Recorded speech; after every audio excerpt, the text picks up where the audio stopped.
cheddar shortbread that I use as the crust for my cheddar cheesecake. And that's exactly where I'd like to start, with this cheddar shortbread. I'll start off by measuring 1 3/4 cups of all-purpose flour into my food processor. There we go. I add just a touch of sugar, a tablespoon. It's not so much for sweetness, but it keeps the shortbread nice and tender.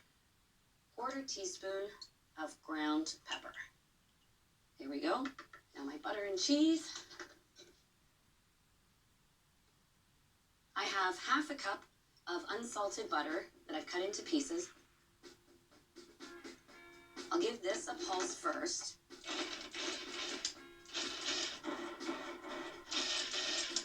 And once you no longer see visible pieces of butter, like right now, then you can add your cheese. I have 8 ounces of grated cheese.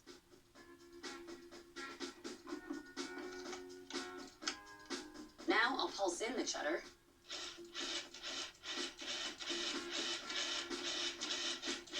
There we go. I can see the cheese breaking down into the dough, so now I can turn the food processor on and let the dough come together.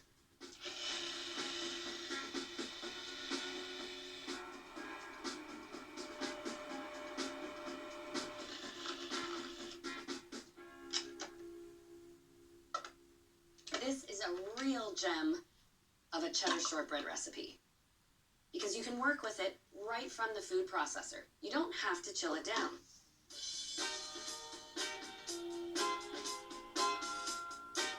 I'll give it a little dusting of flour. Before I start rolling, I'll grab my pan.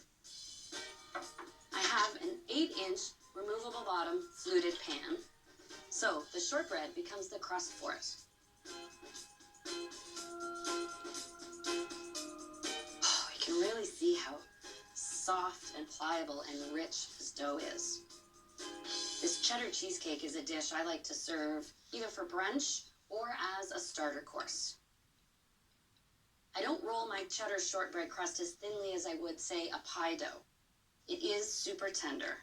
And I think I'll fold it, lift it,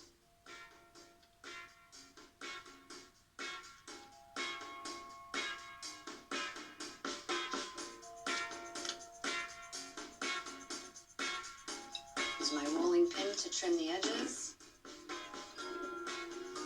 So at this point, you need to pop this in the fridge to chill it and set it. That way when you bake it, the sides of the crust will stay in place.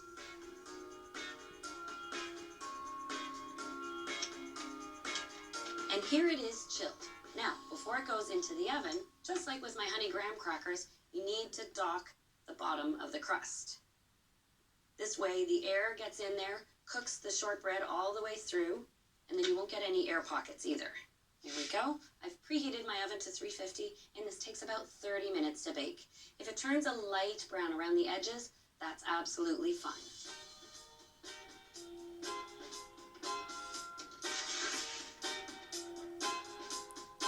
While that delicious crust bakes, I can get to work on my cheddar cheesecake filling.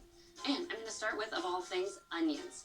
So I'll melt a little butter in a pan, and I've got a medium cooking onion, just sliced up. I'll add that to the pot. I have chopped thyme. Good caramelized onions are something you can't rush. You can't put the heat on high and get them done in 5 minutes. Those are burnt onions. So these onions can take, 20, 25 minutes, even longer. And when you see these little sticky bits at the bottom of the pan, don't worry. The last ingredient I add will pull them up because that's where all the flavor lives. I have balsamic vinegar here, so I'm just going to add a splash. And the acidity deglazes the pan. Oh, and it smells so good.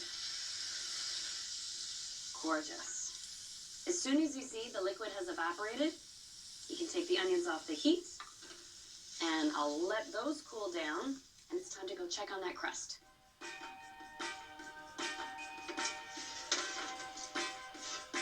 Beautiful. Now, you can't put a filling inside a warm tart shell, so I'm actually going to let this cool completely, along with those caramelized onions, and before you know it, I'll be building that beautiful cheddar cheesecake.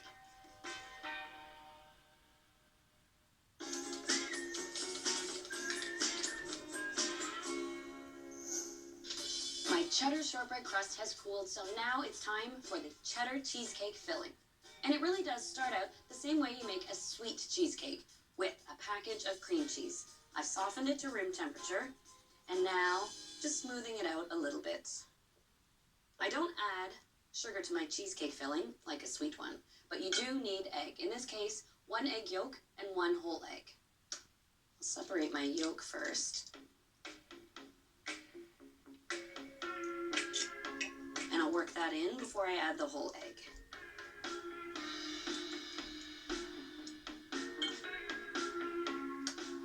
In goes the whole egg.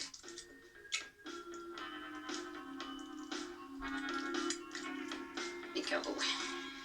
Now this cream cheese base is really just an excuse to hold in the cheddar cheese. I have 6 ounces of cheddar cheese. I'll stir that in. For a little pop of color, I've got 2 tablespoons of Italian parsley that I chopped up.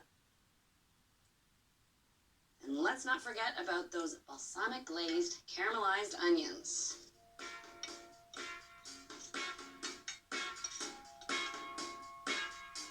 What a divine combination. Oh, it smells so good. Now all of this goes right into my cooled cheddar shortbread crust.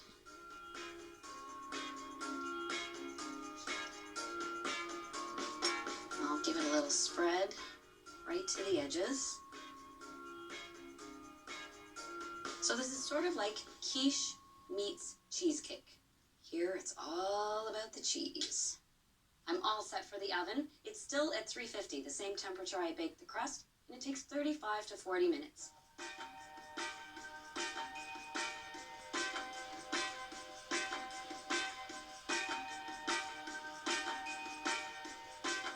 This looks incredible.